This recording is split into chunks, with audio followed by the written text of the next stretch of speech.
دیکھیے کسی کو گناہوں پر آمادہ کرنے کے لیے شیطان کے پاس تین ہی راستے ہیں، وہ تین ہی طریقے استعمال کرتا ہے، چوتھا طریقہ نہیں ہے۔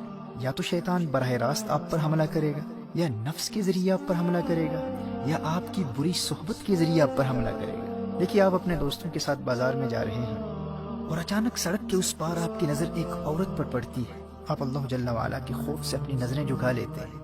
اب شیطان آپ کو بہکانے کے لیے ان تین طریقوں میں سے ایک طریقہ اختیار کرے گا۔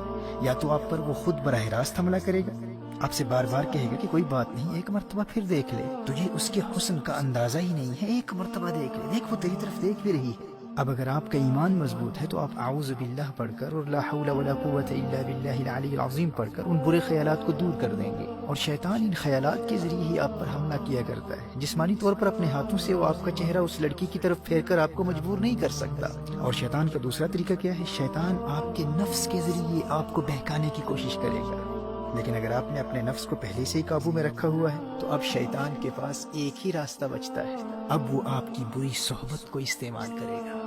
آپ کے کسی روحانی طور پر کمزور دوست کو تلاش کرے گا، اسے کہے گا کہ وہ آپ کو اس گناہ کی طرف راغب کرے۔ اب اگر آپ گنہگاروں کی صحبت میں رہتے ہیں تو آپ کتنے بھی مضبوط ہوں، آپ نے شیطان کے حملے کے دو راستوں کو بند کر دیا، لیکن یہ تیسرا راستہ کھلا ہے۔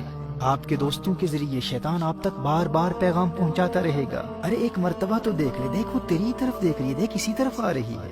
اور یہ کوئی بھی گناہ ہو سکتا ہے۔ ایسے دوست کہتے ہیں آج نماز قضا ہو گئی تو کیا فرق پڑتا ہے بھائی، دیکھ انتہائی لذیذ کھانا پکا ہے، روزہ توڑ دے، بعد میں کفارہ دے دینا، قضا کر لینا، کسی کو کیا پتا چلے گا کون دیکھ رہا ہے۔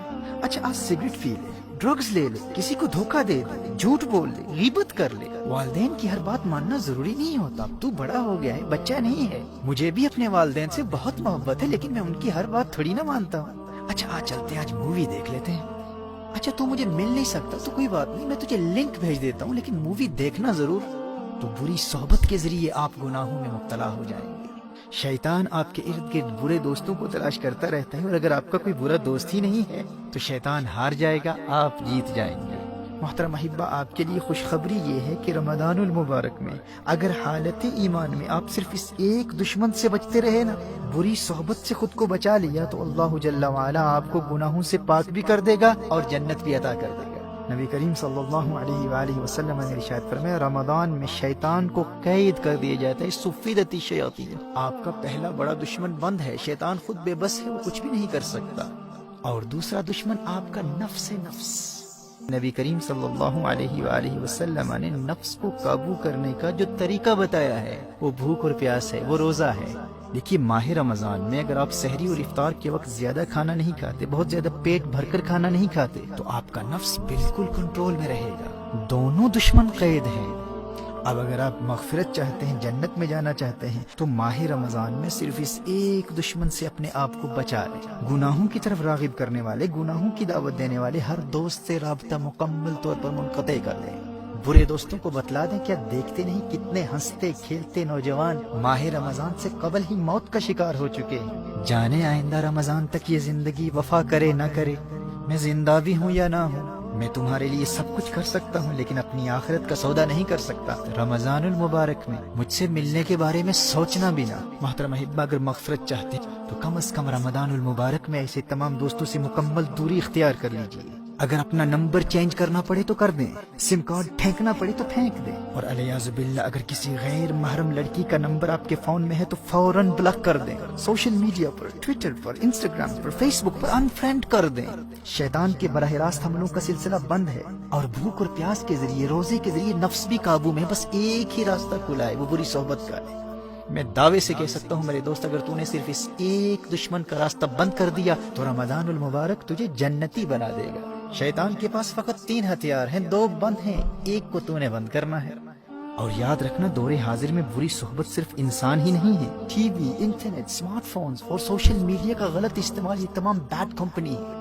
اور اگر مجبوری میں اسکول کے کام کے لیے، ہوم ورک کے لیے، کالج اور یونیورسٹی کے اسائنمنٹس کے لیے، یا بزنس کے کسی کام کے لیے انٹرنیٹ کا استعمال کرنا ضروری ہے، تو اپنے پی سی کو، اپنے کمپیوٹر کو یا لیپ ٹاپ کو اپنے لیونگ روم میں استعمال کرنے کے لیے خود کو پابند کر لے کہ اگر تو فون پر بھی انٹرنیٹ کا استعمال کرے گا تو اس کمرے میں کرے گا جہاں تیرے والدین موجود ہیں، تیرے بھائی بہن موجود ہیں، تاکہ ان کی موجودگی تجھے انٹرنیٹ پر مختلف قسم کی برائی پر مشتمل شرمناک مٹیریل یا بری سائٹس پر جانے سے بچائے رکھے۔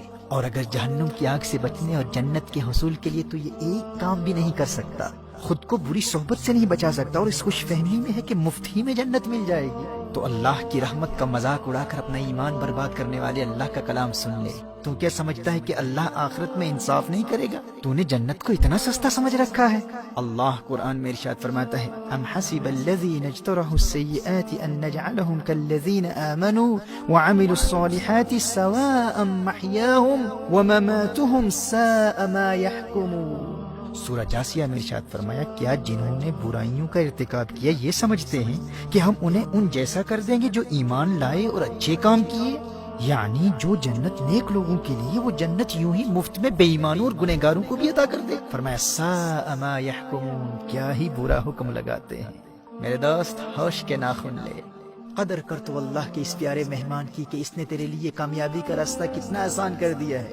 دونوں جہانوں کی کامیابی کے لیے اس میں تو نے فقط ایک دشمن کا مقابلہ کرنا ہے، تو نے صرف بری صحبت سے بچنا ہے۔